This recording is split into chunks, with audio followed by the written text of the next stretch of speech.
Shalom Jemaat Gereja Kristen Kalam Kudus Surakarta. Puji Tuhan, kembali hari ini gereja kita akan mengadakan PAI, Pojok Iman dan Etika.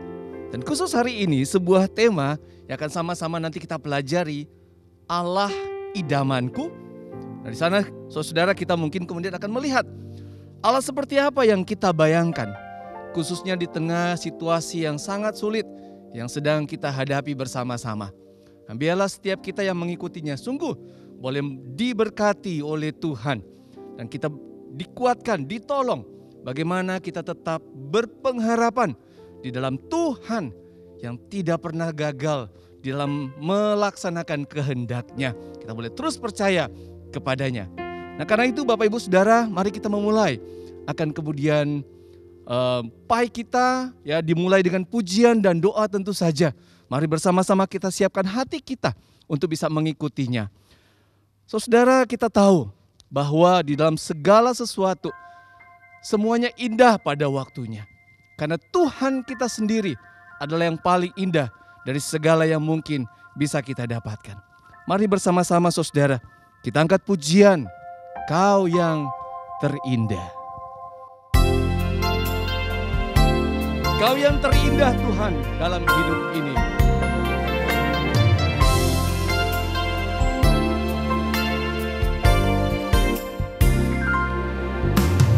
Kau yang terindah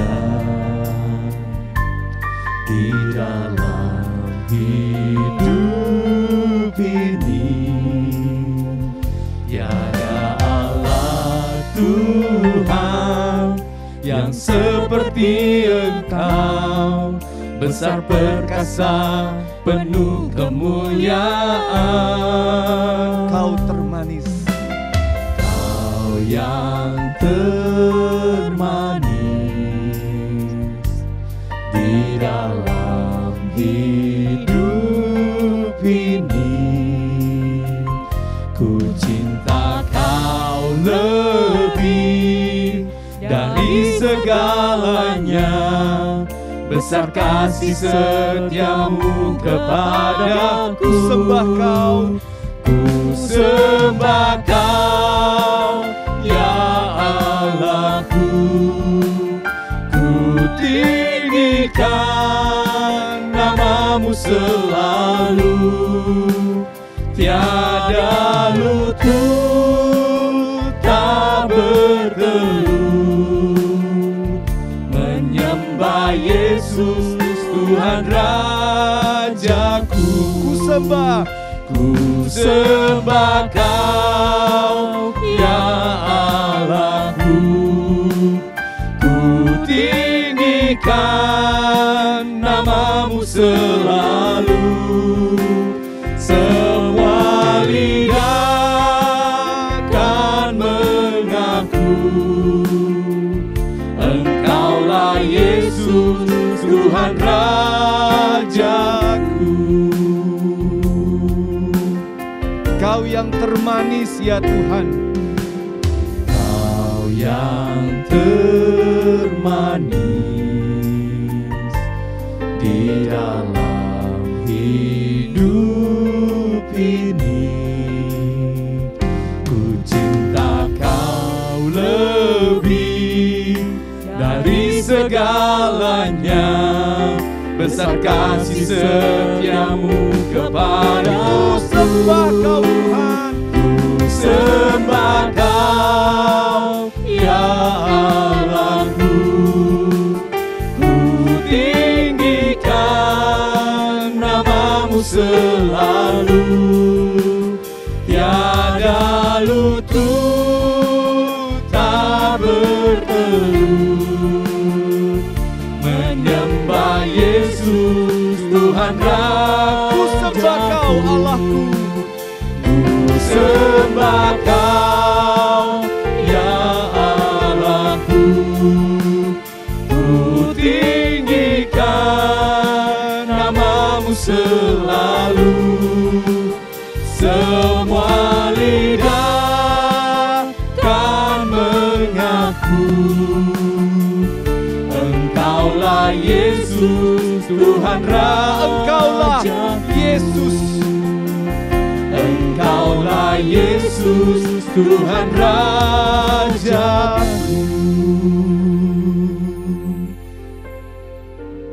Bapa di dalam sorga, Engkaulah Tuhan dan Raja kami. Kami sungguh-sungguh mengakui itu di dalam hati, pikiran, dan seluruh hidup kami. Kami tahu Tuhan, ada begitu banyak tantangan dan cobaan yang bisa membuat kemudian iman kami itu goyah. Membuat kami lebih fokus pada masalah kami, lebih fokus pada kehidupan kami, daripada fokus untuk menyembah Engkau Tuhan dan Raja kami. Karena itu Tuhan, malam ini ketika kembali Engkau boleh mendorong kami, mengingatkan kami untuk mengikuti pojok iman dan etika malam ini. Tuhan tolong kami. Biarlah lewat acara ini, lewat pembinaan ini Tuhan, kembali kami dikuatkan, iman kami dikuatkan untuk sungguh-sungguh percaya kepada Allah yang nyata di dalam Yesus Kristus, yang sudah menyatakan kasih dan kemurahannya berlimpah-limpah. Terima kasih Tuhan.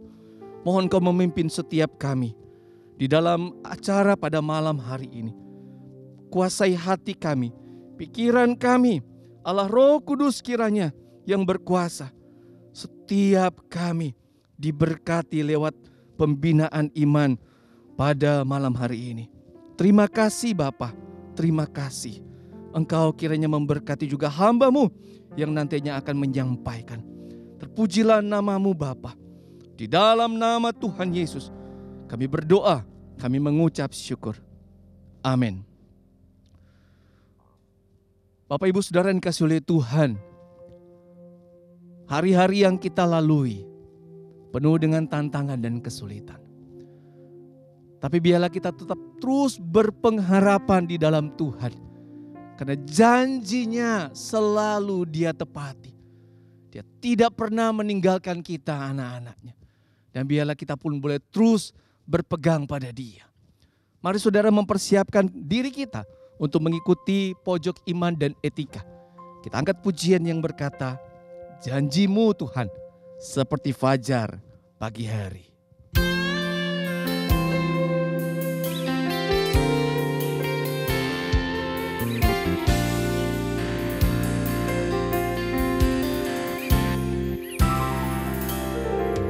Ketika ku hadapi kehidupan ini,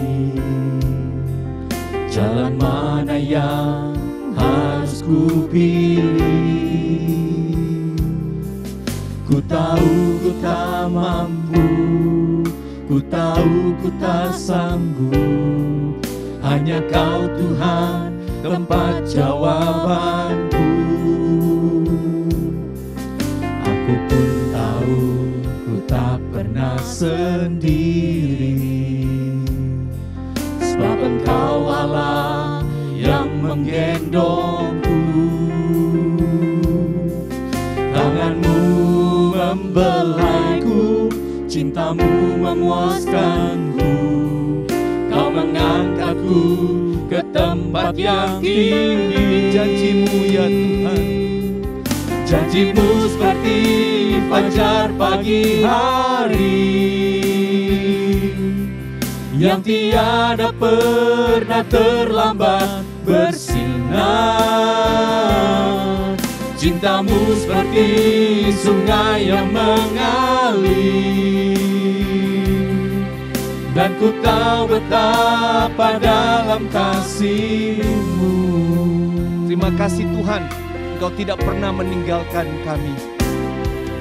Aku pun tahu ku tak pernah sendiri, sebab Engkau Allah yang menggendongku. Tangan-Mu membelaiku, cinta-Mu memuaskanku. Kau mengangkatku ke tempat yang tinggi. Janji-Mu Tuhan, oh terima kasih. Janji-Mu seperti fajar pagi hari, yang tiada pernah terlambat bersinar. bersinar. Cintamu seperti sungai yang mengalir, dan ku tahu betapa dalam kasih. Janjimu Tuhan, terima kasih. Janjimu seperti fajar pagi hari, yang tiada pernah terlambat bersinar. Cintamu seperti sungai yang mengalir, dan ku tahu betapa dalam kasih-Mu.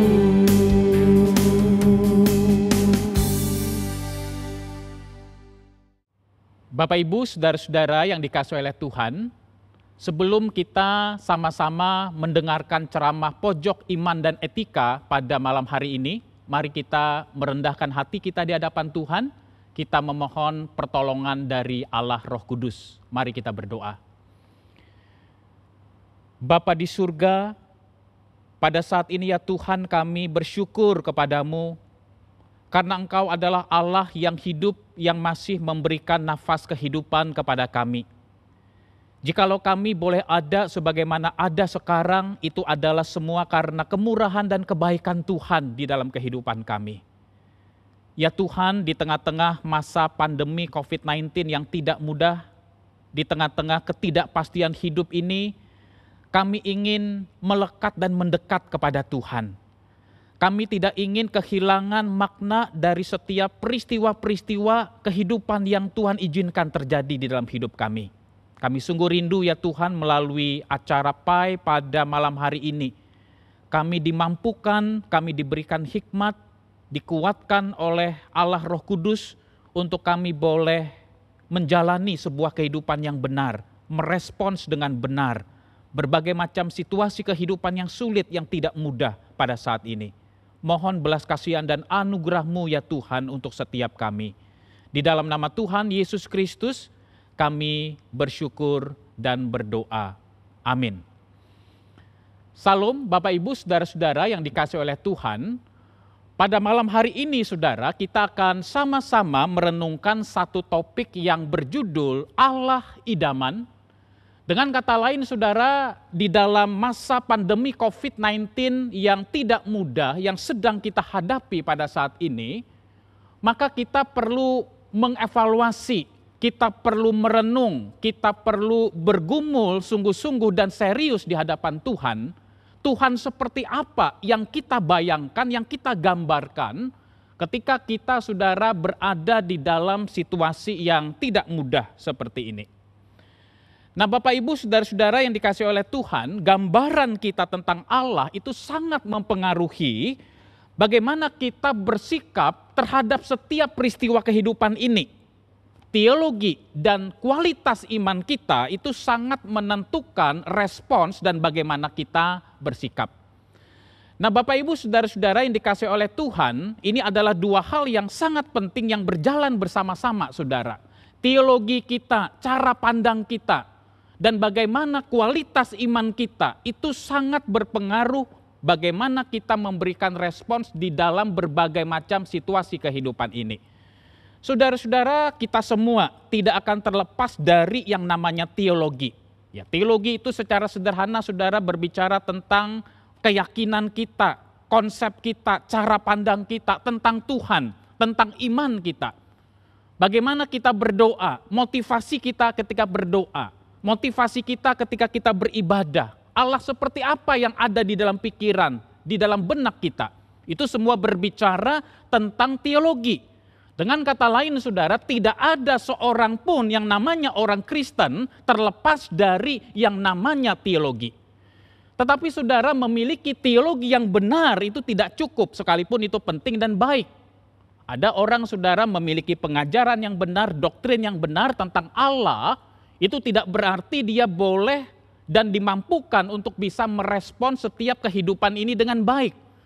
Ada orang-orang saudara yang tahu bahwa Allah itu adalah Allah yang maha baik, Allah yang maha kasih. Di dalam teologi, di dalam konsep berpikirnya tentang Allah, dia memiliki keyakinan seperti itu.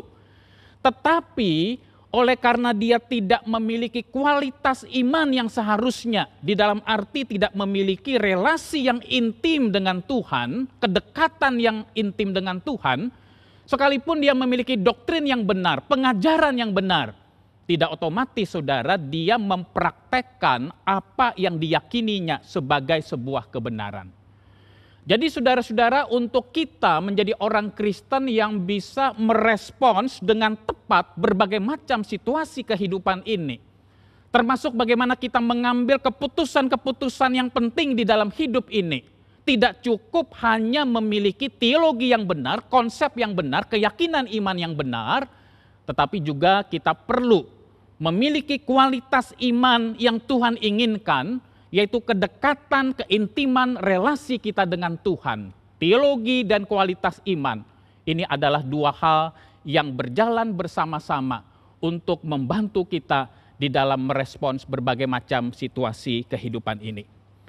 Nah, Bapak Ibu, saudara-saudara yang dikasihi oleh Tuhan, kita harus mengakui saudara, walaupun kita mungkin sudah puluhan tahun menjadi orang Kristen, walaupun mungkin kita sudah terlibat di dalam begitu banyak kegiatan-kegiatan gereja, tetapi kita perlu mengevaluasi bagaimana cara pandang dan pengenalan kita tentang Tuhan. Tuhan seperti apa yang kita bayangkan, yang kita gambarkan di dalam situasi pandemi COVID-19 di tengah-tengah ketidakpastian hidup ini. Saudara-saudara, ada orang yang mengalami Allah secara pincang di dalam kehidupannya. Di dalam arti saudara, apa yang dia yakini, pemahamannya tentang Tuhan itu tidak salah sepenuhnya, tetapi pemahamannya tidak utuh, tidak seperti yang Alkitab ajarkan. Seringkali saudara kita membayangkan Allah itu seperti yang kita dambakan, yang kita inginkan, tetapi tidak seperti yang Alkitab ajarkan kepada kita. Saudara-saudara, kalau kita memiliki konsep Allah yang pincang di dalam hidup ini, maka saudara kita akan memiliki pola pikir seperti ini.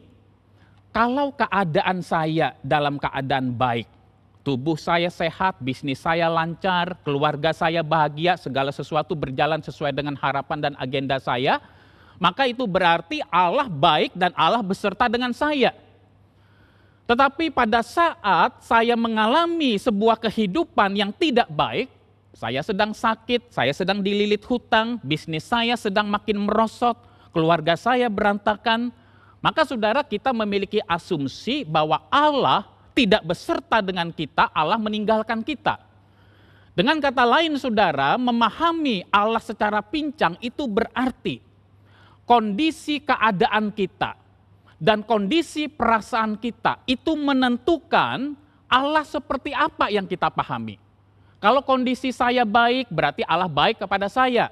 Kalau kondisi saya lagi buruk, berarti Allah sedang meninggalkan saya atau berpaling dari saya. Nah saudara-saudara, saya ingin mengajak kita di dalam acara Pojok Iman dan Etika pada malam hari ini untuk memiliki pemahaman tentang Allah yang kaya, yang utuh seperti yang Alkitab ajarkan. Saudara-saudara, Alkitab mengajarkan kepada kita, saudara, bahwa keadaan kita, baik keadaan kita sehat maupun sakit, keadaan kita menyenangkan atau tidak menyenangkan, di dalam situasi yang lancar maupun yang tidak lancar, saudara, Allah itu adalah Allah yang baik di dalam kehidupan kita. Kebaikan Allah, saudara, itu tidak bergantung kepada kondisi kita. Kebaikan Allah itu tidak bergantung juga kepada emosi atau perasaan saya yang bisa berubah-ubah terhadap Allah. Saudara-saudara yang terkasih di dalam Tuhan, di dalam salah satu bukunya, saudara, Henry Nouwen, buku yang berjudul All is Grace, semuanya adalah anugerah Tuhan. Nah saudara, Henry Nouwen ini adalah seorang penulis buku rohani yang sangat terkenal. Dia adalah seorang dosen yang juga sangat pintar, saudara. Dia mengajar di beberapa universitas yang sangat terkenal, universitas bergengsi kelas dunia. Ya, dia mengajar di Harvard University, dia juga mengajar di Yale University. Dia adalah seorang yang cinta Tuhan, saudara. Nah di dalam salah satu bukunya yang berjudul All is Grace, semuanya adalah anugerah, Ya, di dalam salah satu bagian itu dia mengatakan seperti ini. Keliru sekali jikalau kita sebagai orang percaya atau sebagai orang Kristen mendikotomikan atau memisahkan secara tajam dua peristiwa di dalam kehidupan kita, yaitu peristiwa yang baik dan peristiwa yang buruk. Nah, saudara-saudara, tentu saudara kita harus mengakui yang namanya penderitaan, yang namanya sakit penyakit, yang namanya kemiskinan itu bukanlah sesuatu yang baik di dalam hidup ini. Ya, kita tahu bahwa semua itu bukan bagian dari penciptaan Allah mula-mula. Semua itu bukan bagian dari creation. Oleh karena manusia sudah jatuh ke dalam dosa, maka efek dosa itu menghadirkan adanya sakit penyakit, adanya penderitaan, adanya ketidakadilan di atas muka bumi ini. Ya tentu saudara, kita di dalam kehidupan sehari-hari, kita tidak salah untuk membedakan ini hal yang buruk, ini hal yang baik. Tetapi yang dimaksudkan oleh Henry Nouwen di dalam bagian ini saudara, keliru sekali kalau kita memiliki pandangan seperti ini.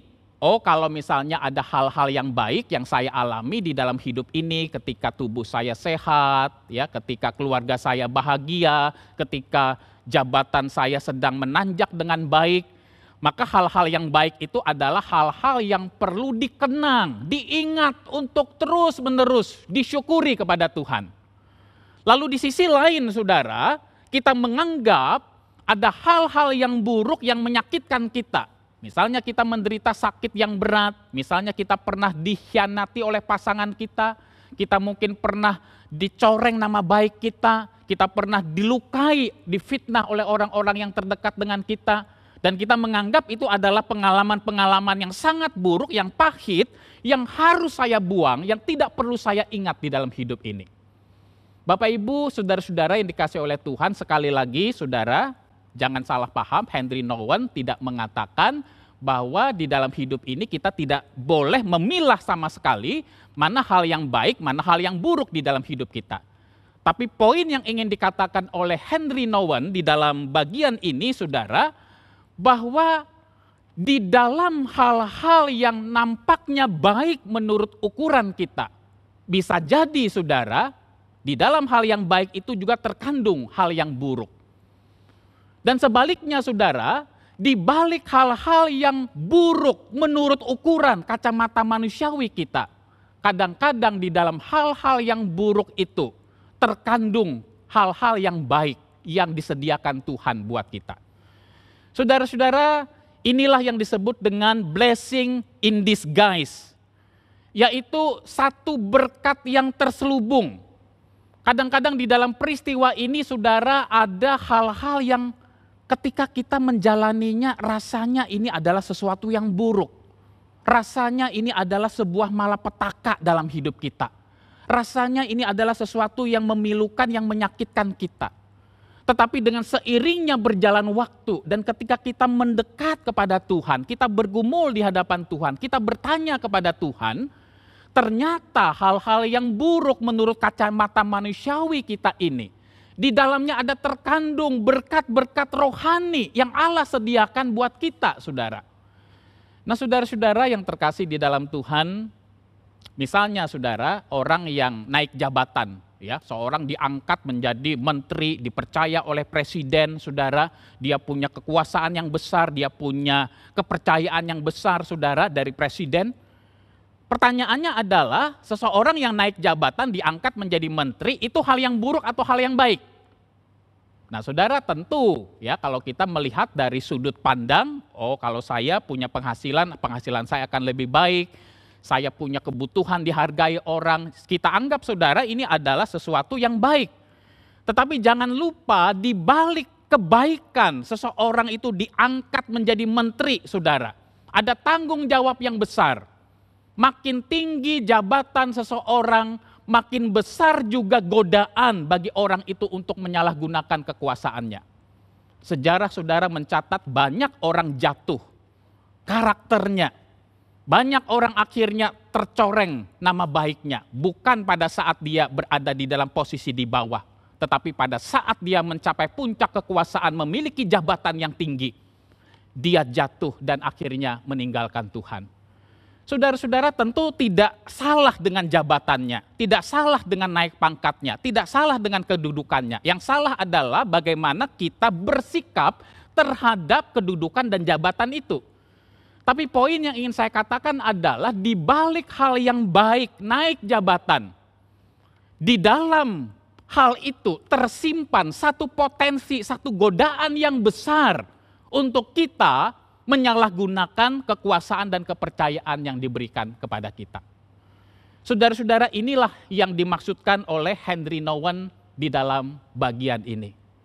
Jadi tidak selamanya, saudara, hal-hal yang baik menurut ukuran kacamata manusiawi kita, itu adalah hal-hal yang membuat kita menjadi manusia yang berkenan di hadapan Tuhan dan manusia yang berguna bagi sesama.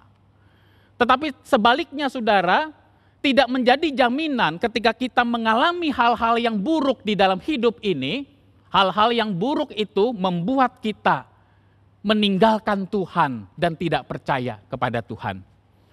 Nah, Bapak Ibu, saudara-saudara yang dikasihi oleh Tuhan,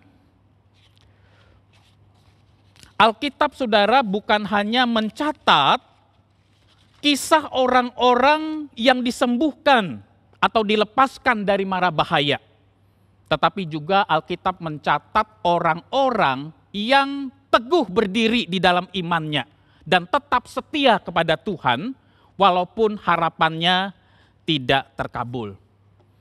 Saudara-saudara yang dikasihi di dalam Tuhan, ketika kita, saudara, berbicara Allah seperti apa yang kita bayangkan, Allah seperti apa yang kita gambarkan di tengah situasi kehidupan yang sulit seperti ini, maka Alkitab mengajarkan kepada kita. Alkitab bukan hanya mencatat, saudara, ketika Allah mengadakan mujizat-mujizat dan menolong banyak orang di dalam kesusahan. Ya, kita tahu, saudara, Alkitab mencatat misalnya Tuhan memberikan mujizat di mana orang Israel mereka boleh menyeberang Laut Teberau, mereka diselamatkan oleh Tuhan dari pengejaran tentara Mesir. Itu adalah pertolongan Tuhan dari malapetaka yang akan mereka alami. Kemudian juga, saudara, kita melihat misalnya ada Daniel yang berada di gua singa, ya, dan itu adalah mujizat pertolongan Tuhan sehingga Daniel tidak diterkam oleh singa dan dia boleh menjalani kehidupannya dan menjadi berkat pada saat itu. Dan kita juga melihat, saudara, di dalam catatan-catatan Injil, begitu banyak Tuhan Yesus mengadakan mujizat-mujizat, menolong mereka yang sakit, menyembuhkan mereka yang buta, yang lumpuh, dan seterusnya, saudara. Itu adalah bentuk di mana Allah menolong akan umatnya. Tetapi kita jangan pernah lupa, saudara, Alkitab bukan hanya mencatat tentang hal-hal seperti itu, di mana Allah mengubah keadaan yang buruk menjadi yang baik. Alkitab juga, saudara, mencatat ada orang-orang yang berada di dalam kesulitan. Ada orang-orang yang menderita oleh iman dan kepercayaannya kepada Kristus. Allah tidak menolong mereka, Allah tidak melepaskan mereka dari mara bahaya, tetapi Allah menolong mereka dengan cara memberikan anugerah kepada mereka di tengah-tengah kesulitan, di tengah-tengah penderitaan, bahkan kematian sekalipun. Mereka tetap setia sampai akhir kepada Tuhan. Saudara-saudara, kalau kita membaca misalnya di dalam Kisah Para Rasul, saudara, Allah kita adalah Allah yang Maha Kuasa. Tetapi di dalam bagian Kisah Para Rasul dicatat, Stefanus mati dirajam, dilempari batu. Saudara, apakah Allah tidak mampu melakukan mujizat? Apakah Allah tidak mampu melepaskan Stefanus supaya dia tidak mati dirajam? Tentu Allah kita bisa melakukan semuanya itu. Tetapi di dalam kasus Stefanus, saudara, Allah punya rencana yang jauh lebih besar, yang tidak terbayangkan menurut pikiran manusia, sehingga Stefanus mati dirajam. Tetapi satu hal yang kita syukuri, puji Tuhan, di tengah-tengah kondisi dia mati dirajam, dia tetap setia sampai akhir kepada Tuhan. Saudara-saudara, kita melihat juga misalnya di dalam 2 Korintus, saudara, pasal yang ke-12, seorang rasul besar yang sangat dipakai oleh Tuhan secara luar biasa, yaitu Rasul Paulus. Paulus mengalami duri dalam daging, di dalam tubuhnya. Kita memang tidak tahu pasti, saudara, duri dalam daging yang dimaksudkan Paulus dalam bagian ini apa. Tetapi saudara, banyak penafsir mengatakan itu adalah semacam penyakit yang sangat mengganggu diri Paulus, saudara, dan itu adalah sesuatu yang membuat dia merasa tidak efektif di dalam pelayanan. Saudara-saudara, Paulus berkali-kali dia berdoa kepada Tuhan. Kita tidak mungkin saudara mengatakan Paulus orang yang tidak cinta Tuhan. Kita tidak mungkin mengatakan bahwa Paulus orang yang tidak beriman kepada Tuhan. Tetapi sekalipun dia adalah orang yang sungguh-sungguh mengasihi Tuhan, yang rela berkorban apa saja di dalam pelayanan saudara. Alkitab mencatat di dalam 2 Korintus pasal yang ke-12 itu, Tuhan berkata, cukuplah kasih karuniaku bagimu. Justru di dalam kelemahanmu lah kuasaku sempurna. Dengan kata lain saudara, Allah tidak mencabut duri dalam daging yang ada di dalam diri Paulus itu. Tetapi Allah memberikan pertolongan di dalam bentuk lain, yaitu memampukan Paulus untuk menanggung semuanya itu. Dan di tengah-tengah kelemahannya, di tengah-tengah duri dalam dagingnya yang tidak dicabut itu, dia tetap mengalami kekuatan Tuhan. Dia tetap boleh setia melayani Tuhan sampai dengan akhirnya. Saudara-saudara yang terkasih di dalam Tuhan, sebuah pandangan yang keliru saudara, jikalau kita menganggap kesembuhan dari sakit itu selalu adalah sebuah kemenangan iman. Dan sebaliknya saudara, keliru sekali jikalau kita mengatakan jika kita tidak sembuh dari sakit, itu berarti sebuah kekalahan iman. Saudara-saudara yang terkasih di dalam Tuhan, itulah saudara kecenderungan diri kita memahami Allah secara pincang. Ketika kita sembuh dari sakit saudara, ya, kita bersyukur kepada Tuhan. Tentu saudara itu wajar sekali dan baik sekali. Kita merasa Tuhan menolong kita. Kita merasa Tuhan sayang kepada kita. Tapi pertanyaannya adalah, kalau misalnya Tuhan mengizinkan kita tidak sembuh dari sakit kita, seumur hidup mungkin kita harus bergantung kepada obat dokter. Kita sudah melakukan yang maksimal di dalam hidup ini. Kita sudah pergi ke dokter, merawat diri kita dengan sebaik-baiknya. Kita tidak mengabaikan perawatan medis, tapi makin lama kondisi tubuh kita makin buruk. Pertanyaannya adalah, apakah itu berarti Allah tidak sayang dengan kita? Apakah jika kondisi ini engkau dan saya alami, itu berarti Allah tidak peduli dengan kita? Nah saudara-saudara, kita harus dengan jelas di dalam memahami hal ini saudara, mengalami kemenangan iman, itu berarti kita tetap setia dan taat sampai akhir kepada Tuhan di dalam segala keadaan. Apakah Allah menyembuhkan penyakit kita? Atau Allah tidak menyembuhkan penyakit kita? Yang penting adalah kita tetap beriman setia kepada Tuhan. Apakah Allah melepaskan kita dari mara bahaya? Atau dia mengizinkan kita tetap mengalami mara bahaya itu? Di dalam segala keadaan, pertanyaannya adalah, apakah kita tetap setia dan percaya kepada Tuhan? Saudara-saudara yang terkasih di dalam Tuhan, kalau kita membaca saudara Ibrani pasal yang ke-11. Ya, mari kita membaca bagian ini, Ibrani pasal yang ke-11.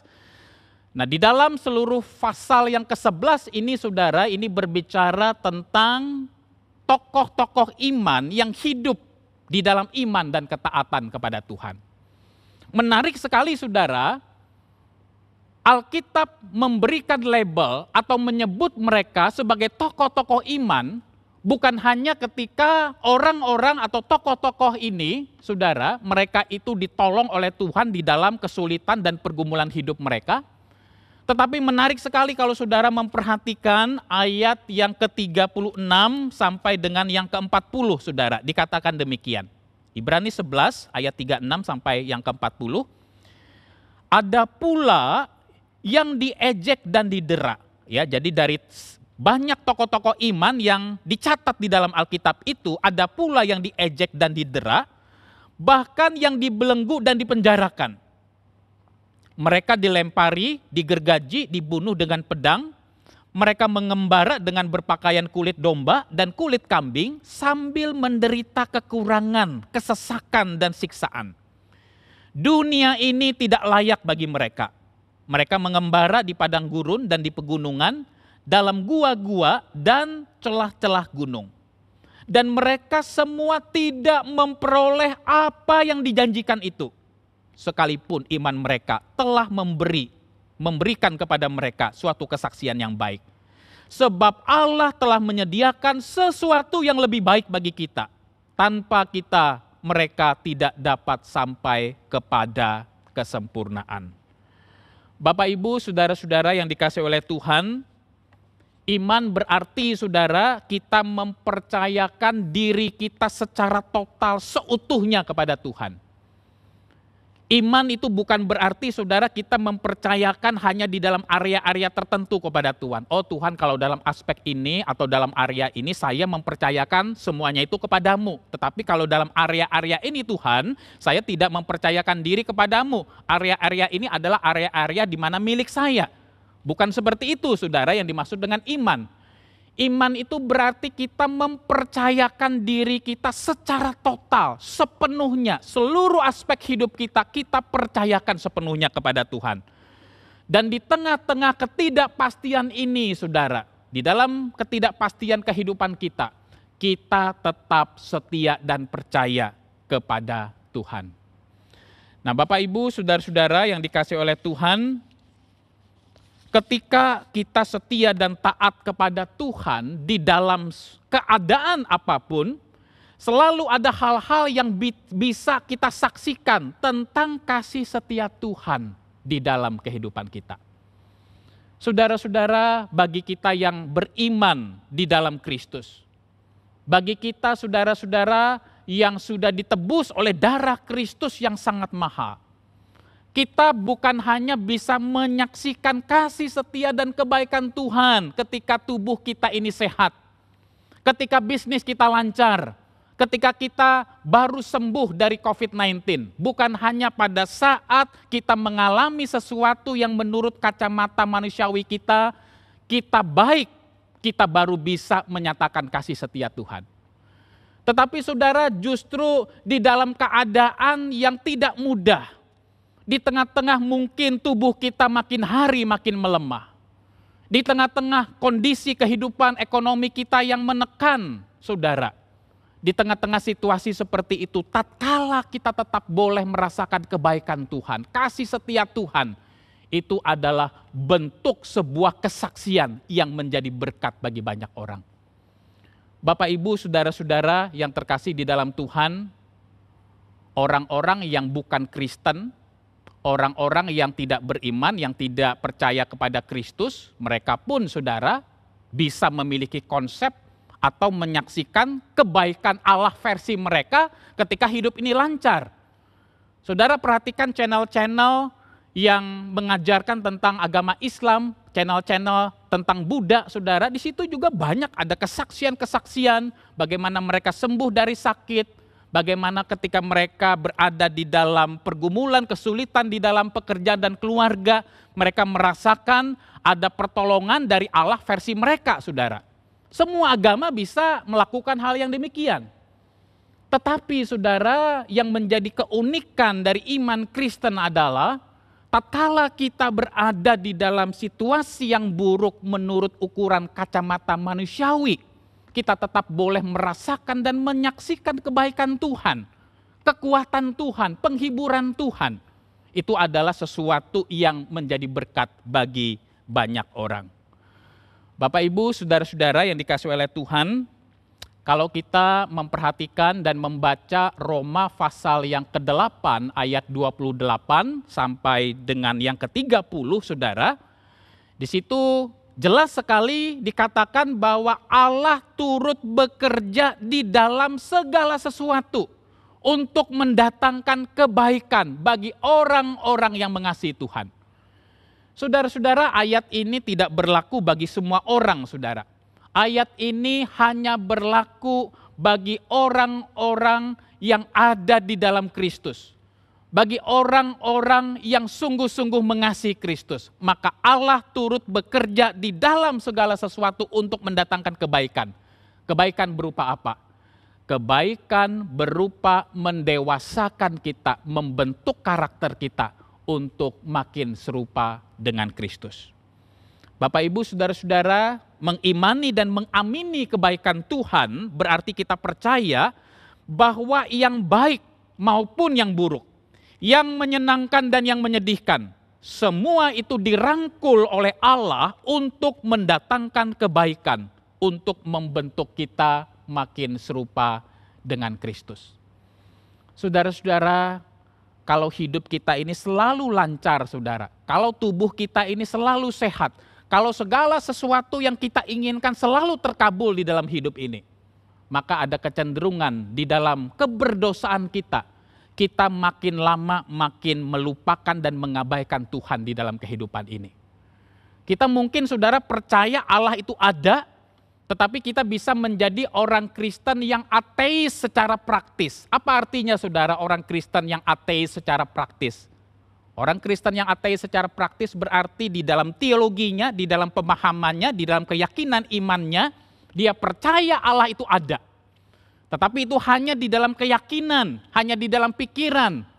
Tetapi di dalam praktek hidup sehari-hari, dia bersikap, dia menjalani hidup seolah-olah Tuhan itu tidak ada.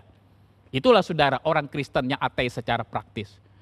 Saudara-saudara, kita harus sadar godaan itu ada pada diri saudara dan saya. Sekalipun juga saya adalah seorang rohaniwan.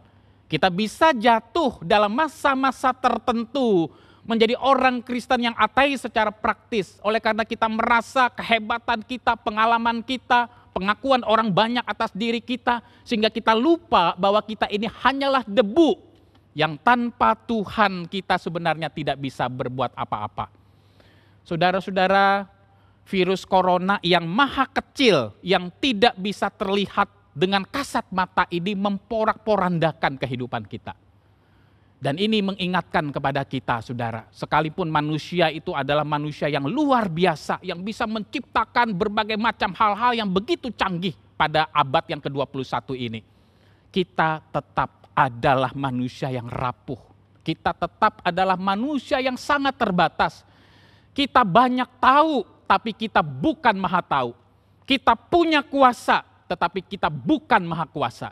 Maka peristiwa pandemi COVID-19 ini seharusnya, saudara, membuat kita makin kenal diri dan makin kenal Tuhan di dalam kehidupan kita. Nah, Bapak, Ibu, saudara-saudara yang terkasih di dalam Tuhan, saya ingin mengajak kita, saudara, untuk memikirkan hal yang lain berkaitan dengan Allah seperti apa yang kita bayangkan, yang kita gambarkan di masa situasi kehidupan yang sulit ini, yaitu berkaitan dengan masalah kehidupan doa kita. Apa yang kita doakan, motivasi kita, dan sikap kita ketika kita berdoa di tengah-tengah situasi kehidupan yang tidak mudah yang kita alami. Saudara-saudara, motivasi dan sikap kita saat berdoa, saudara, itu sangat dipengaruhi oleh perspektif dan pemahaman kita tentang Tuhan.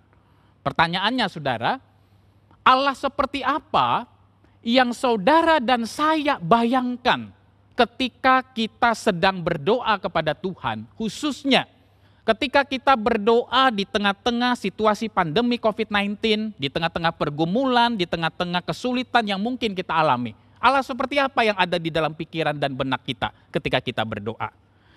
Saudara-saudara, salah satu hal yang sangat penting yang harus kita pahami baik-baik, saudara, ketika kita berdoa, karena doa ini adalah salah satu bentuk relasi dan komunikasi kita dengan Tuhan, maka kalau kita melihat tokoh-tokoh iman yang dicatat di dalam Alkitab, saudara, mereka adalah orang-orang saleh yang cinta Tuhan, dan mereka memiliki sebuah kesadaran seperti ini di dalam hidup mereka.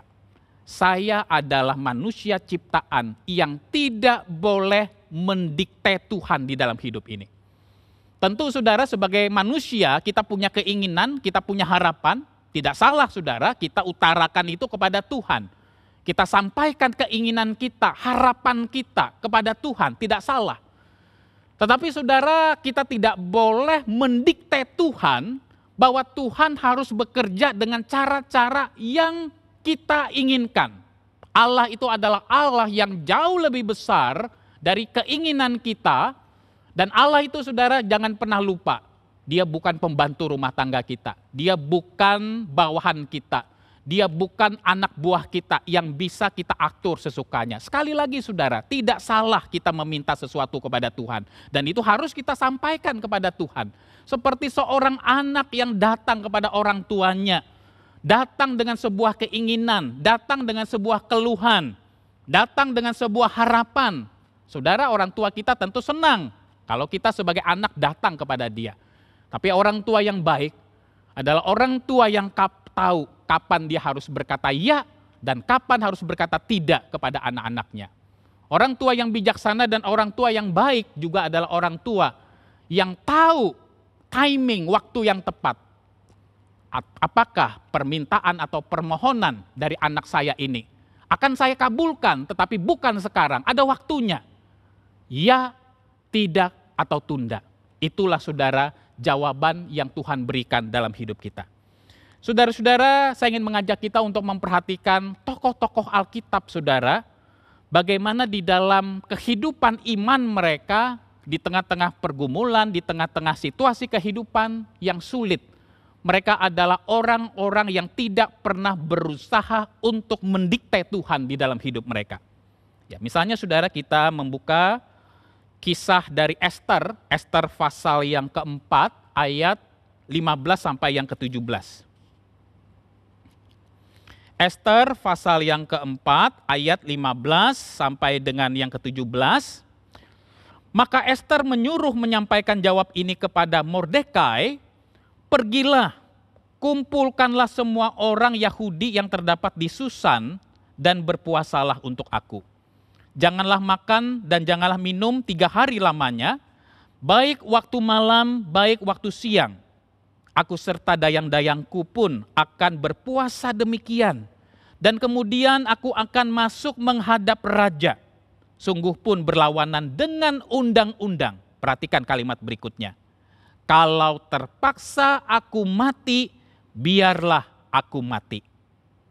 Maka pergilah Mordekai dan diperbuatnyalah tepat seperti yang dipesankan Esther kepadanya. Nah, Bapak Ibu, saudara-saudara yang dikasihi oleh Tuhan, memang untuk memahami kisah Esther ini, saudara nanti bisa baca di rumah saudara. Pada saat itu ada orang yang ingin berusaha untuk memusnahkan orang Yahudi.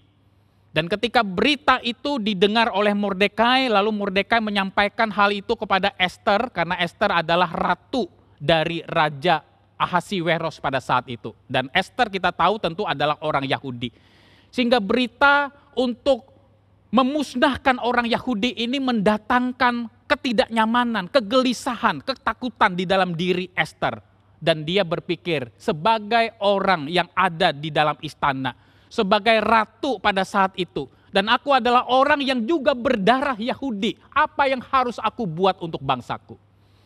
Tetapi saudara, pada saat itu kita juga mengetahui ada satu peraturan. Kalau seseorang tidak diminta oleh raja untuk menghadap raja. Dan Raja Ahasiweros tidak mengulurkan tongkatnya. Maka itu menimbulkan malapetaka bagi orang yang datang tidak diundang oleh raja. Nah, itulah sebabnya saudara, di dalam bagian ini Ratu Esther, mereka bersama dengan umat Israel berdoa, berpuasa kepada Tuhan. Kalau Tuhan berkenan, maka Ratu Esther akan menghadap raja. Dan kalau raja mengulurkan tongkatnya, maka itu berarti Raja Ahasiweros memberikan kesempatan kepada Esther untuk berbicara, untuk berbincang-bincang dengan dia. Saudara-saudara, tentu di dalam situasi seperti ini, saudara, Ratu Esther itu memiliki 2 kemungkinan. Kalau seandainya Raja Ahasiweros mengulurkan tongkat, itu berarti aku selamat nih. Aku tidak mengalami kematian. Aku bisa menyampaikan isi hatiku, aku bisa ngobrol-ngobrol dengan raja. Tetapi bagaimana kalau seandainya aku yang tidak diundang oleh raja ini menghadap dia, dan saat itu Raja Ahasiweros tidak mengulurkan tongkatnya, itu berarti kebinasaan buatku. Aku berarti adalah orang yang dianggap lancang menurut raja. Saudara-saudara, Esther menyadari ada 2 kemungkinan yang akan dialami.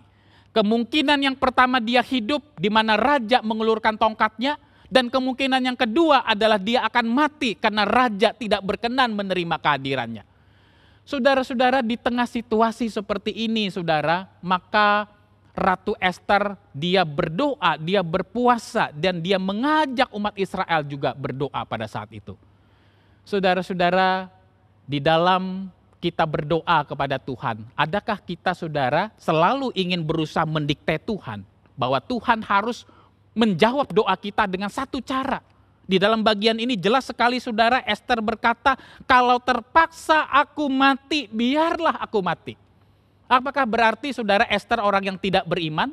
Apakah Ester orang yang tidak percaya kepada Tuhan kalau dia mengatakan kalimat seperti ini? Saudara-saudara, orang yang beriman kepada Tuhan adalah orang yang selalu memberikan ruang kebebasan kepada Tuhan untuk bekerja dan menjawab doa-doa kita, bukan dengan cara dan keinginan kita. Tetapi kita percaya Allah kita adalah Allah yang jauh lebih besar dari pemikiran kita.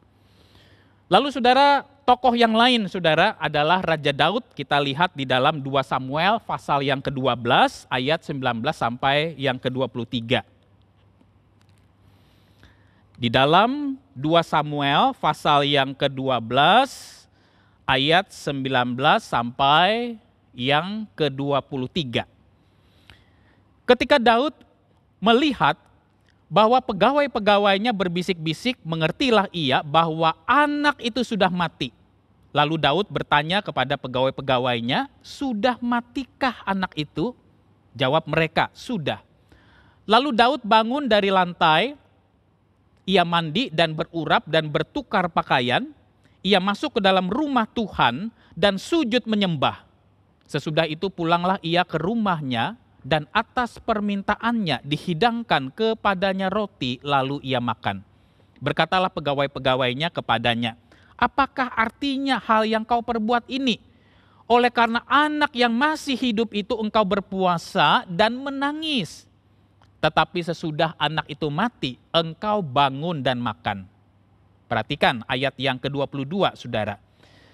Jawabnya, selagi anak itu hidup, aku berpuasa dan menangis karena pikirku, siapa tahu Tuhan mengasihani aku sehingga anak itu tetap hidup. Tetapi sekarang ia sudah mati, mengapa aku harus berpuasa? Dapatkah aku mengembalikannya lagi? Aku yang akan pergi kepadanya, tetapi ia tidak akan kembali kepadaku. Saudara-saudara yang dikasihi oleh Tuhan, ya kita mengetahui saudara di dalam kisah ini, ya salah satu bentuk hukuman yang diterima oleh Raja Daud pada saat itu adalah anaknya akan mengalami kematian. Ketika mendengar berita ini saudara, maka Daud dia berpuasa, dia berdoa, dia menangis minta ampun kepada Tuhan. Kenapa saudara dia berdoa, dia menangis minta ampun kepada Tuhan? Karena Daud di dalam dirinya itu punya harapan, punya keinginan, jikalau Tuhan berkenan, biarlah anak ini tetap masih hidup. Itulah sebabnya ketika anak itu masih hidup, dia terus berdoa, dia terus berpuasa. Dan ketika dia mendengar akhirnya anak itu meninggal dunia. Dengan kata lain, Tuhan tidak mengabulkan permohonan dan permintaan Raja Daud. Raja Daud di dalam bagian ini, dia berhenti melakukan doa puasa. Saudara-saudara, orang-orang yang saleh, yang cinta Tuhan, orang-orang yang beriman yang dicatat di dalam Alkitab, mereka selalu punya harapan, mereka selalu punya optimisme di dalam kehidupan ini. Tapi di satu pihak saudara, mereka adalah orang-orang yang tahu diri, sadar diri, kenal diri, siapa diri mereka di hadapan Tuhan. Mereka tidak segan-segan dan tidak malu untuk mengungkapkan isi hati dan keinginan mereka kepada Tuhan. Tetapi mereka tidak pernah berusaha untuk mendikte Tuhan harus bekerja dengan cara dan keinginan mereka di dalam mereka berelasi dengan Tuhan. Lalu selanjutnya saudara, tokoh iman yang ketiga, Sadrah, Mesah, dan Abednego. Nah saudara-saudara, di dalam Daniel pasal yang ketiga ayat 17 sampai yang ke-18 itu saudara, ya kita mengetahui pada saat itu ada perintah dari Raja Nebukadnezar bahwa semua orang di kerajaan Babel pada saat itu harus sujud menyembah dia dan sujud menyembah patung emas yang dia dirikan itu. Dan pada saat itu saudara didapati ada anak-anak muda Yahudi yang berasal dari pembuangan pada saat itu, yaitu Sadrah, Mesah, dan Abednego.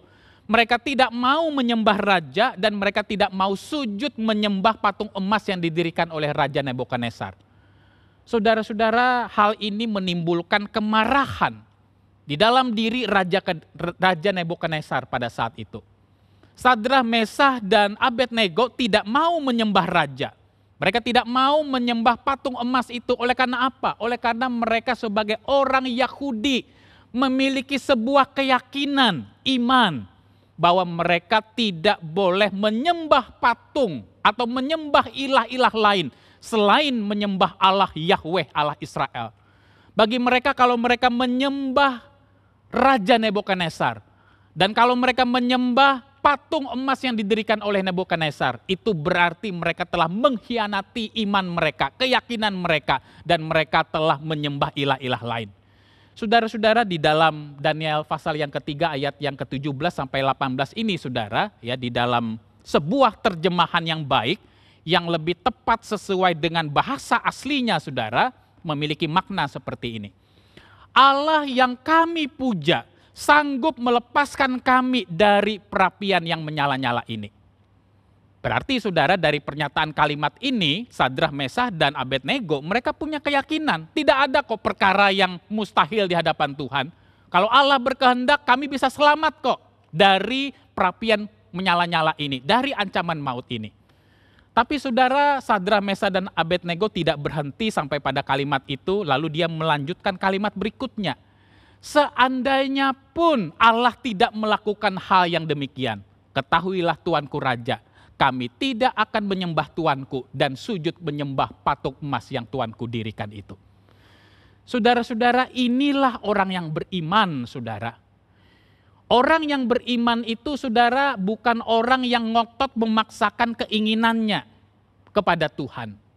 Orang yang beriman itu adalah orang yang selalu memberikan ruang kebebasan kepada Allah di dalam kedaulatannya, di dalam kemahakuasaannya, di dalam hikmatnya yang jauh lebih besar dari hikmat manusia, untuk melakukan apa yang baik menurut pandangan Allah. Sadrah, Mesah, dan Abednego ketika mengucapkan kalimat ini, mereka sadar betul ada dua kemungkinan yang akan mereka alami. Kemungkinan yang pertama adalah Allah akan melepaskan mereka dari mara bahaya ini. Tetapi kemungkinan yang kedua adalah Allah tidak melepaskan mereka dari mara bahaya ini, tetapi mereka akan mengalami kematian. Dan seandainya pun mereka mengalami kematian, mereka tetap siap. Mereka tidak akan gugur iman mereka. Mereka tidak akan menjual iman mereka untuk sujud menyembah patung emas yang Raja Nebukadnezar dirikan. Itulah orang yang beriman. Lalu saudara-saudara, berikutnya yang tokoh lain, saudara, yang tidak berusaha mendikte Tuhan, itu adalah Yosua, adalah Kaleb, saudara. Ya, kisah ini kita baca di dalam Yosua pasal 14 ayat yang ke-12. Yosua pasal 14 ayat yang ke-12. Ini adalah perkataan dari Kaleb kepada Yosua. Oleh sebab itu, berikanlah kepadaku pegunungan yang dijanjikan Tuhan pada waktu itu. Sebab engkau sendiri mendengar pada waktu itu, bahwa di sana ada orang enak dengan kota-kota yang besar dan berkubu. Mungkin Tuhan menyertai aku. Perhatikan kalimat ini, saudara. Mungkin Tuhan menyertai aku, sehingga aku menghalau mereka seperti yang difirmankan Tuhan. Saudara-saudara, kita harus mengetahui, saudara, orang enak itu adalah satu wilayah di mana pada saat itu, saudara, ada orang-orang yang gagah perkasa, raksasa-raksasa yang bertubuh besar. Dengan kata lain, saudara, melalui pernyataan ini, Kaleb ingin berkata, kalau seandainya Tuhan menyertai aku, ya, atau di dalam terjemahan lain ada yang mengatakan, kalau seandainya Tuhan yang membantu aku, menolong aku, maka Tuhan akan memberikan kemampuan kepada kami. Sekalipun di sana ada raksasa-raksasa, ada orang-orang kuat, maka kami tetap bisa mengalami kemenangan.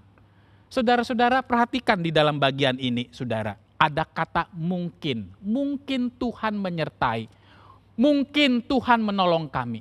Artinya apa saudara? Artinya saudara, Kaleb itu memiliki keyakinan bahwa Allah di dalam kemahakuasaannya, di dalam kebesarannya, dia bisa menolong mereka sehingga mengalami kemenangan terhadap orang-orang enak.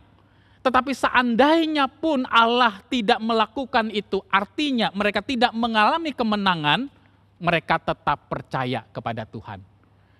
Saudara-saudara, ini adalah sebuah prinsip yang penting, saudara, yang harus kita pahami baik-baik. Dan yang terakhir, saudara, adalah teladan dari Yesus Kristus sendiri, anak Allah ketika dia inkarnasi menjadi manusia.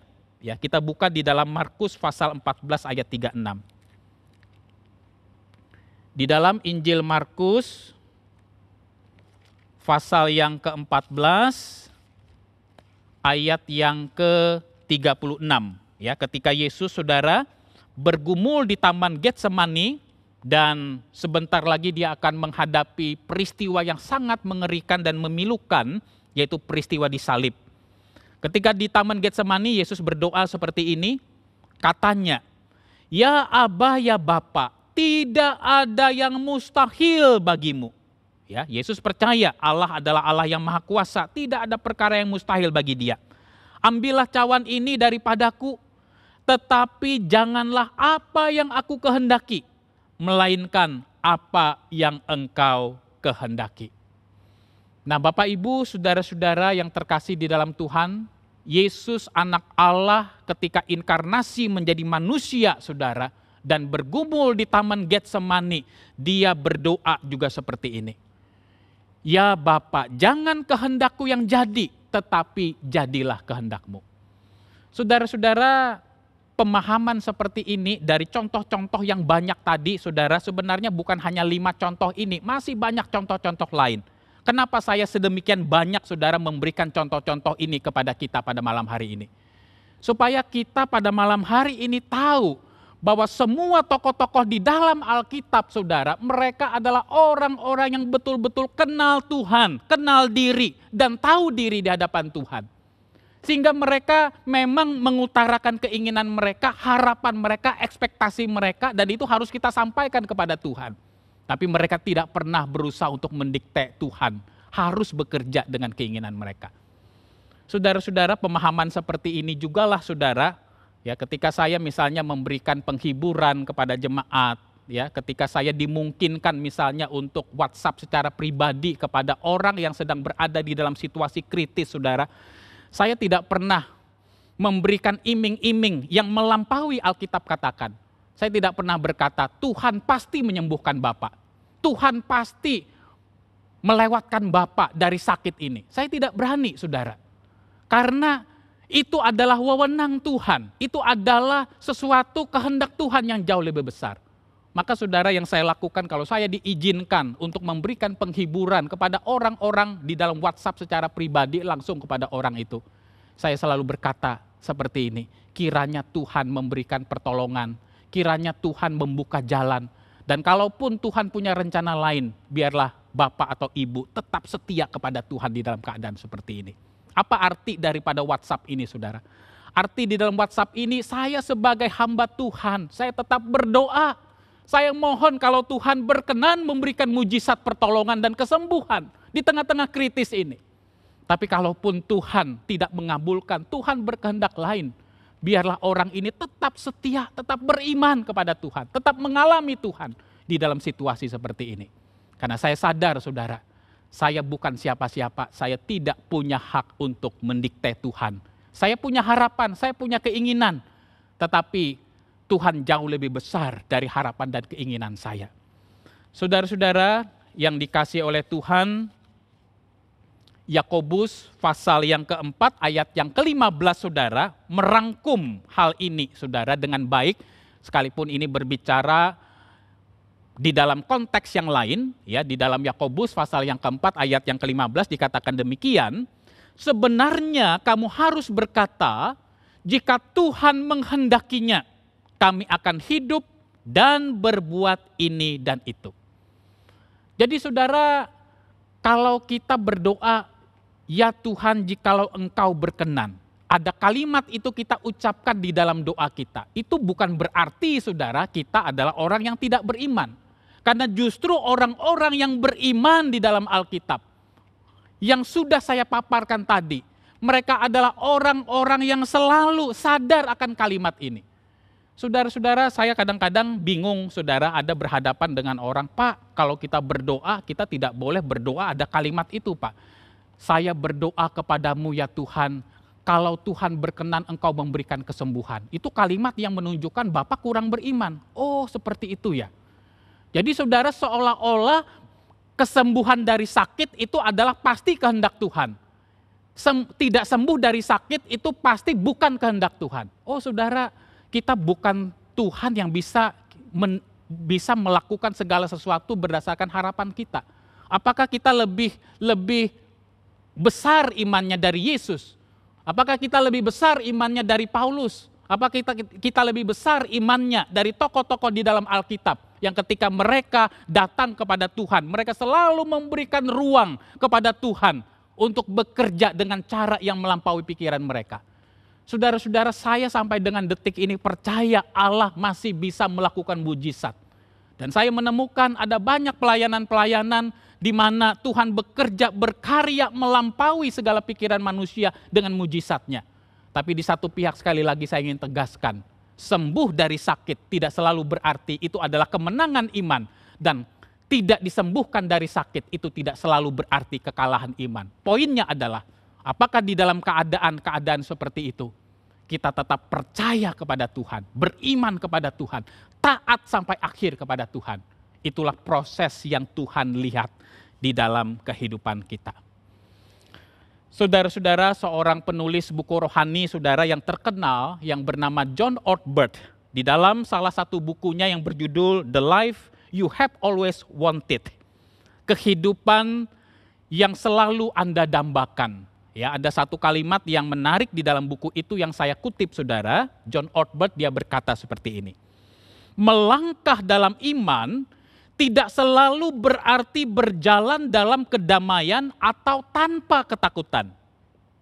Iman bukan berarti tidak pernah ragu-ragu atau tidak pernah mempertanyakan. Iman berarti kita tetap percaya kepada Tuhan. Trust and obey kepada Tuhan. Saudara-saudara, pemahaman ini menolong kita saudara untuk kita jangan salah paham di dalam memahami kehendak Tuhan dalam hidup ini. Ada kadang-kadang orang yang berkata atau men-sharingkan sesuatu seperti ini saudara kepada saya, Pak, salah satu ciri bahwa keputusan saya ini benar, keputusan saya ini adalah sesuai kehendak Tuhan Pak, adalah kalau saya memiliki damai sejahtera. Artinya ketika saya mengambil keputusan ini dan akan melangkah, maka ada ketenangan di dalam batin saya. Ada perasaan damai di dalam diri saya. Dan itulah menjadi prinsip penting bagi saya di dalam memahami kehendak Tuhan. Nah saudara-saudara, perkataan atau kesaksian ini saudara, itu adalah sebuah pemahaman yang tidak benar seutuhnya. Dalam arti seperti ini. Saya percaya saudara kalau kita memang melihat di dalam tokoh-tokoh Alkitab maupun juga kita mungkin melihat di dalam pengalaman pribadi kita bersama dengan Tuhan atau mungkin di dalam kita berinteraksi dengan orang-orang lain saudara, di dalam mereka mengambil keputusan-keputusan penting di dalam hidup ini, maka perasaan damai sejahtera, perasaan ketenangan batiniah itu adalah salah satu hal yang dinilai, yang diperhitungkan apakah keputusan saya ini benar atau tidak. Tidak salah saudara, saya tidak menyalahkan kesaksian itu. Tetapi saudara saya yakin dan percaya tidak di dalam selalu kondisi keadaan, ya. Kalau misalnya kita mengambil keputusan ada damai sejahtera, itu pasti kehendak Tuhan. Kalau kita misalnya mengambil keputusan berada di dalam keraguan, berada di dalam ketakutan, berada di dalam kebimbangan, itu berarti pasti kehendak Tuhan. Tidak selalu saudara. Saya ingin berikan satu contoh bagian, yaitu dari pergumulan Yesus Kristus sendiri. Ya, kita buka saudara, ketika Yesus bergumul di Taman Getsemani, dia berdoa kepada Tuhan saudara, ya Bapa, jikalau mungkin biarlah cawan ini lalu daripadaku. Tetapi jangan kehendakku yang jadi, tetapi jadilah kehendakmu. Pertanyaan saya, Apakah ketika Yesus saudara menghadapi peristiwa salib ini, dia berada di dalam kondisi yang rasanya tenang sekali. Dia berada di dalam kondisi yang damai sekali. Apakah Yesus ketika menghadapi peristiwa salib ini, ketika Allah Bapa meninggalkan dia, Yesus tidak disertai dengan perasaan ketakutan. Yesus seolah-olah menjadi pribadi yang siap mati martir untuk menebus dosa manusia. Apakah seperti itu saudara? Dan menarik sekali, Alkitab memberikan catatan yang berbeda dengan konsep pemikiran kita di dalam memahami kehendak Tuhan.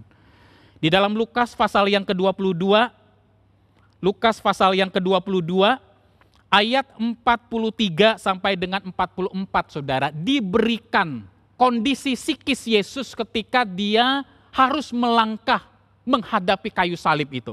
Dikatakan di dalam Lukas 22 ayat 43 sampai 44 seperti ini. Maka seorang malaikat dari langit menampakkan diri kepadanya, kepada Yesus, untuk memberi kekuatan kepadanya. Ia sangat ketakutan dan makin bersungguh-sungguh berdoa. Peluhnya menjadi seperti titik-titik darah yang bertetesan ke tanah. Saudara-saudara, inilah penggambaran secara fisik dan penggambaran secara psikologis yang dicatat di dalam Injil Lukas ketika waktu-waktu terakhir Yesus akan disalibkan. Yesus tidak berada di dalam kondisi yang sangat tenang, saudara. Yesus tidak berada di dalam kondisi seolah-olah dia siap segala sesuatu. Tetapi di dalam bagian ini dikatakan, saudara, Yesus sungguh-sungguh berdoa. Bahkan dikatakan peluhnya pun seperti seorang yang seperti tetesan darah yang menetes ke tanah. Ya, di dalam penelitian para psikolog, para dokter, saudara, orang yang mengalami tekanan yang begitu berat, orang yang begitu mengalami sesuatu perasaan yang sangat berat, saudara, itu bisa jadi ada pembuluh-pembuluh darahnya, saudara, di mana keringatnya itu seperti tetesan darah. Dan secara medis ini adalah sesuatu yang bisa diterima. Saudara-saudara, sehingga ini menjadi sesuatu yang penting, saudara. Apakah kita berani mengatakan Yesus di dalam kondisi psikis, kondisi fisik seperti ini, Yesus orang yang tidak beriman? Saudara-saudara, berdasarkan prinsip inilah saya sangat setuju dengan perkataan daripada John Ortberg ini. Kadang-kadang saudara, ketika kita memutuskan sesuatu, kita tahu ini adalah pimpinan Tuhan, itu tidak mudah. Tetapi di tengah-tengah situasi yang tidak mudah, di tengah-tengah situasi yang sulit, di tengah-tengah besarnya resiko yang kita ambil akibat keputusan ini, kita tetap melakukannya. Kenapa saudara? Karena kita yakin itu adalah pimpinan Tuhan. Dan ketika kita yakin itu adalah pimpinan Tuhan, kadang-kadang ada ketakutan, ada keraguan, ada kebimbangan ketika kita melangkah. Kadang-kadang ada perasaan di mana kita tidak siap dengan resiko yang ada. Tetapi di tengah-tengah perasaan yang beraneka ragam, yang berkecamuk seperti itu, keputusan akhirnya kita tetap percaya dan taat kepada Tuhan. Itulah artinya iman. Saudara-saudara yang terkasih di dalam Tuhan, keyakinan kita, saudara, kepada kedaulatan dan anugerah Allah tidak menghindarkan kita untuk mengerjakan tanggung jawab kita dengan sebaik-baiknya. Di dalam doa, kedaulatan Allah dan tanggung jawab manusia selalu berjalan bersama-sama. Dan saya sangat suka, saudara, dengan perkataan dari Bapak Gereja Agustinus yang hidup di abad keempat Masehi, saudara. Ya, perkataan Agustinus kalau saya ungkapkan, saya bahasakan dengan bahasa yang lebih bebas, kira-kira maknanya seperti ini, saudara. Berdoalah sungguh-sungguh, seolah-olah segala sesuatu di dalam hidupmu hanya bergantung kepada doamu. Tapi Bapak Gereja Agustinus tidak berhenti sampai di situ. Dia memberikan koma, lalu dilanjutkan dengan kalimat demikian. Tetapi berusahalah sungguh-sungguh, bekerjalah sungguh-sungguh, seolah-olah segala sesuatu di dalam hidupmu hanya bergantung kepada usaha dan kerjamu. Bapak, Ibu, saudara-saudara, ketika kita mengalami pergumulan, kesulitan, saya tidak tahu, saudara, apa pergumulan-pergumulan yang kita alami di dalam masa pandemi COVID-19 ini. Mungkin ada pergumulan yang sama, ada pergumulan yang berbeda bagi tiap orang dan tiap keluarga. Kita jangan pernah mengabaikan doa dan tanggung jawab kita di hadapan Tuhan. Ketika kita berdoa, kita menyadari bahwa kita ini bukan siapa-siapa. Kita membutuhkan Tuhan di dalam kehidupan ini. Kita bukan pemegang remote control di dalam hidup ini. Kita membutuhkan hikmat Tuhan. Tetapi di satu pihak saudara, kita tidak dipanggil hanya sekedar berdoa. Doa kita diwujud nyatakan dengan kita melakukan tindakan-tindakan nyata, tindakan-tindakan yang konkret dalam hidup ini. Jadi saudara, berdoa minta kesembuhan tidak perlu dipertentangkan dengan perlunya kita pergi ke dokter. Karena Allah pun bisa bekerja melalui obat-obatan dan melalui tangan dokter. All truth is God's truth. Segala kebenaran adalah kebenaran Tuhan. Kebenaran yang ada di dalam ilmu kedokteran yang membantu kehidupan manusia untuk bisa berjalan dengan baik. Kita percaya itu pun juga adalah kebenaran dari Tuhan. Saudara-saudara yang terkasih di dalam Tuhan, jika penderitaan kita terjadi karena dosa-dosa kita, maka kita harus bertobat. Tetapi jika bukan oleh karena dosa-dosa dan kesalahan kita, maka kita percaya Tuhan mempunyai tujuan dan maksud lain di dalam hidup kita. Kita selalu harus ingat saudara, perkataan firman Tuhan di dalam Ulangan pasal 29 ayat 29 yang berkata demikian, hal-hal yang tersembunyi ialah bagi Tuhan Allah kita, tetapi hal-hal yang dinyatakan ialah bagi kita dan bagi anak-anak kita sampai selama-lamanya, supaya kita melakukan perkataan hukum Taurat ini. Saudara-saudara, kita harus menyadari di dalam hidup ini, saudara, ada hal-hal atau kehendak Allah yang tersembunyi bagi kita. Kita tidak tahu, saudara, kapan dan umur berapa kita akan meninggal dunia. Itu adalah termasuk God's hidden will. Itu adalah kehendak Allah yang tersembunyi. Kita tidak tahu pada usia berapa kita akan meninggal, dengan cara seperti apa kita meninggal, dan di mana kita meninggal. Itu adalah God's hidden will, kehendak Allah yang tersembunyi. Dan kita tidak perlu berfokus kepada God's hidden will, karena itu adalah misteri Allah, itu adalah milik Allah, saudara. Tetapi marilah kita menjadi orang-orang yang berfokus kepada kehendak Allah yang dinyatakan kepada kita. God's revealed will, kehendak Allah yang dinyatakan, yang disingkapkan kepada kita. Yaitu apa? Kehendak Allah yang dinyatakan kepada kita melalui Alkitab. Atau dengan kata lain saudara, kehendak Allah yang dinyatakan bagi kita, God's revealed will, ini adalah sama artinya dengan God's moral will, yaitu kehendak moral Allah bagi kita. Allah ingin kita menjadi orang yang menjalankan fungsi kita sebagai garam dan terang di tengah-tengah dunia ini. Allah ingin kita memuliakan Tuhan di dalam hidup ini. Allah ingin supaya kita mengabarkan Injil Yesus Kristus. Allah ingin supaya kita hidup di dalam kesucian dan kekudusan di dalam hidup ini. Allah ingin hidup kita berdampak menjadi berkat bagi orang lain. Dan 10 hukum Allah itu pun juga berbicara tentang God's revealed will, kehendak Allah yang dinyatakan kepada kita. Bukan tugas kita saudara untuk meneropong apa yang tersembunyi, apa yang merupakan milik Allah. Tetapi tugas kita, bagian kita adalah mengerjakan dan bersikap dengan taat terhadap segala sesuatu yang Allah singkapkan di dalam kehidupan kita. Saudara-saudara yang terkasih di dalam Tuhan, masalah penderitaan tidak dapat dipuaskan sepenuhnya dengan penjelasan rasional. Penyembahan kepada Allah dan relasi pribadi atau relasi personal yang intim dengannya merupakan sikap terbaik yang harus kita lakukan di tengah penderitaan yang kita alami. Dan inilah yang diambil sikap oleh Ayub, Asaf, Daud, Habakuk, Paulus, dan tokoh-tokoh yang lain. Bapak, Ibu, saudara-saudara, apa yang disampaikan di dalam pojok iman dan etika pada malam hari ini, saudara, bukan bermaksud bahwa ketika mendengarkan ceramah ini kita bisa memahami, kita bisa mengerti setiap penderitaan, setiap kesulitan-kesulitan hidup yang diizinkan terjadi dalam hidup kita. Saya percaya saudara, di dalam hidup ini kadang-kadang memang ada peristiwa-peristiwa hidup atau kesulitan-kesulitan hidup yang baru kita sadari, baru kita pahami. Kenapa ya Tuhan mengizinkan ini?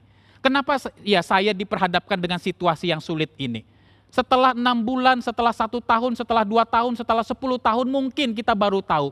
Oh, ternyata di balik peristiwa ini, di balik kesulitan ini ada blessing in disguise, ada satu berkat terselubung yang Allah sediakan. Tetapi saudara, saya juga harus mengakui bahwa ada peristiwa-peristiwa di dalam kehidupan ini, penderitaan-penderitaan yang kita alami yang bukan karena dosa kita, di mana kita sampai meninggal pun kita tidak bisa mengerti, dan sampai meninggal pun kita tidak bisa paham kenapa hal ini terjadi. Saudara-saudara, itulah sebabnya saudara, bahwa penderitaan dan kesulitan hidup di dalam hidup ini, itu tidak mungkin manusia bisa dipuaskan hanya dengan penjelasan-penjelasan, hanya dengan ceramah-ceramah, hanya dengan membaca buku dan mempelajari tentang konsep penderitaan yang diajarkan tokoh-tokoh Alkitab. Maka tokoh-tokoh Alkitab menegaskan saudara, bahwa bagaimana seharusnya kita mengalami kepuasan dengan Tuhan dan bersikap benar di tengah-tengah penderitaan ini. Maka langkah yang paling penting adalah kita menyembah Tuhan, kita melekat kepada Tuhan, kita bersandar kepada Tuhan. Penjelasan-penjelasan rasional itu penting saudara, membantu kita untuk melihat perspektif tentang penderitaan. Tapi sekali lagi, itu tidak mungkin bisa memuaskan kita. Hanya ketika kita melekat kepada Tuhan. Hanya ketika kita punya pengalaman pribadi dengan Tuhan. Di tengah-tengah kesulitan, di tengah-tengah penderitaan, kita bisa berkata seperti Ayub. Dulu aku hanya tahu tentang engkau dari kata orang. Tetapi sekarang aku mengalami sendiri siapa Tuhan di dalam hidupku. Saudara-saudara yang terkasih di dalam Tuhan, kita perlu saudara di dalam masa pandemi COVID-19 ini berefleksi, merenungkan diri kita di hadapan Tuhan, bergumul dengan serius di hadapan Tuhan. Baik secara personal maupun secara komunal, kita perlu bertanya kepada Tuhan, mengapa pandemi COVID-19 ini Tuhan izinkan terjadi dalam hidup saya? Saya percaya pandemi COVID-19 ini memberikan dampak yang berbeda-beda bagi setiap pribadi maupun juga bagi setiap keluarga. Tapi maukah saudara kita rendah hati di hadapan Tuhan? Kita berkata kepada Tuhan, Tuhan, jangan sampai momen seperti ini membuat aku justru makin jauh dari Tuhan. Jangan sampai momen seperti ini membuat aku makin tidak tertarik untuk berdoa. Jangan sampai momen pandemi COVID-19 ini membuat aku justru malas beribadah secara online. Tuhan, saya rindu di dalam masa seperti ini. Saya tidak kehilangan semangat, saya tidak kehilangan gairah, saya tidak kehilangan kecintaan kepada Tuhan. Biarlah aku tetap setia dan sungguh-sungguh taat kepada Engkau sekalipun aku hidup di tengah-tengah ketidakpastian. Tuhan, apa yang Engkau ingin ajarkan buat aku dan keluargaku. Saudara-saudara, apakah ini menjadi doa kita? Apakah ini menjadi kerinduan kita di hadapan Tuhan? Sudah berapa lama saudara kita menghadapi pandemi seperti ini? Pertanyaannya adalah, apakah kita makin mendekat dan melekat kepada Tuhan? Atau justru iman kita menjadi makin kendor dan perlahan-lahan kita makin jauh dari Tuhan dan kita terperosok hanya ke dalam kelelahan secara emosional, ketidakpastian, dan kita kehilangan iman dan pengharapan kita di dalam Tuhan. Saudara-saudara yang terkasih di dalam Tuhan, saya ingin mengakhiri acara Pojok Iman dan Etika pada malam hari ini dengan satu kalimat seperti ini. Di dalam setiap kesulitan selalu ada kesempatan dan selalu ada ruang bagi saudara dan saya untuk kita bertumbuh secara rohani lebih baik. Sikap kita terhadap penderitaan, sikap kita terhadap masalah hidup, terhadap kesulitan hidup yang kita alami, jauh lebih penting dari besarnya masalah yang kita hadapi. Biarlah kiranya Tuhan mendapati kita menjadi orang-orang yang beriman, yang tetap percaya dan setia kepada Tuhan di tengah-tengah situasi yang tidak mudah. Allah kita adalah Allah yang baik dan kebaikan Allah tidak bergantung kepada kondisi kita dan tidak bergantung kepada perasaan kita yang berubah-ubah. Mari kita berdoa. Bapa di surga, ampuni kami ya Tuhan, jikalau kadang-kadang kami memiliki gambaran, memiliki perspektif imajinasi yang keliru tentang diri Tuhan. Kami lebih sering menggambarkan diri Tuhan seperti yang kami dambakan, seperti yang kami inginkan, bukan seperti apa yang Alkitab ajarkan. Biarlah ya Tuhan, di dalam masa pandemi COVID-19 ini, kami tetap melekat percaya dan taat kepada Tuhan. Kami tidak kehilangan sukacita, kehilangan semangat, dan kehilangan pengharapan. Karena Tuhan bersama-sama dengan kami. Tuhan tidak pernah meninggalkan kami. Kami adalah pribadi yang berharga dan mulia di mata-Mu. Engkau bukan hanya menciptakan kami menurut gambar dan rupa-Mu, tetapi juga Engkau telah menebus kami dengan darah Yesus Kristus yang amat mahal, yang sungguh mulia. Tuhan, tolong kami Tuhan, untuk di dalam situasi seperti ini, jadikan hidup kami menjadi hidup yang terus berubah dan berbuah seperti yang Tuhan inginkan. Terima kasih ya Tuhan. Di dalam nama Tuhan Yesus Kristus kami bersyukur dan berdoa. Amin. Acara Pojok Iman dan Etika kita selesai pada malam hari ini. Tuhan memberkati dan Tuhan menyertai kita semua. Shalom Bapak Ibu Saudara sekalian yang dikasihi Tuhan. Tak terasa kita sudah memasuki bulan Februari. Bapak Ibu Saudara sekalian, gereja menyediakan sebuah tempat bagi kita untuk kita sama-sama bisa saling berbagi, sharing, berbagi pokok doa, dan juga menceritakan kasih dan kesetiaan Tuhan di dalam kehidupan kita sampai pada saat ini. Mari Bapak Ibu Saudara sekalian bergabung bersama dengan kami di Caring Community yang akan diadakan tanggal 24 Februari, hari Rabu tahun 2021, jam 18.30 sampai selesai di Google Meet. Bapak Ibu Saudara sekalian, silakan mendaftar di link yang tersedia di kolom deskripsi di bawah, dan biarlah kita sama-sama bisa saling bertumbuh di dalam komunitas bersama dengan saudara-saudara seiman. Kiranya Tuhan memberkati dan menolong setiap kita.